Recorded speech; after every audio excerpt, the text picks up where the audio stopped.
In this video, I'm going to show you how to use timers and countdowns in Discord profiles and chat. And I'll also clear up an important limitation so you don't waste time trying the wrong method. If you've ever wanted a live countdown for an event, deadline, game night, or release date inside Discord, this guide will help you do it the right way. And if this video helps you, make sure to hit like and subscribe for more quick Discord tutorials. Let's get started. First, let's talk about Discord profiles. A lot of people want to add a live countdown timer directly into their bio, custom status, or profile fields, but Discord does not currently support that.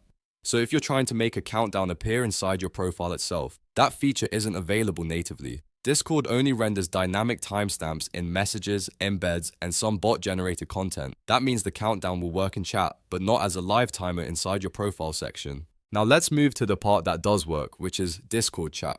To create a live countdown in a message, you first need a Unix timestamp. You can get one by using any Unix timestamp converter website. Just search for a Unix timestamp converter, open it, and enter the date and time you want the countdown to end. For example, if you want a countdown for a launch, event, or meeting, set the exact date and time in the converter, and it will generate the Unix timestamp for you.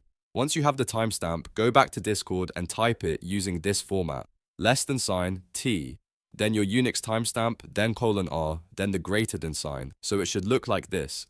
Make sure you replace Unix_timestamp with the actual number from your converter. The R at the end is the part that tells Discord to display it as a relative time, which is what creates the live countdown effect. After you type the format correctly, send the message in any Discord channel, private message, or server chat where timestamps are allowed. Discord will automatically turn that text into a live countdown that updates in real time. It can show things like minutes remaining, hours remaining, days remaining, or longer depending on how far away your target date is. If you want, you can also use other timestamp formats in Discord, but for countdowns, the relative format is the one you want. That's the key to making it look dynamic instead of just showing a fixed date.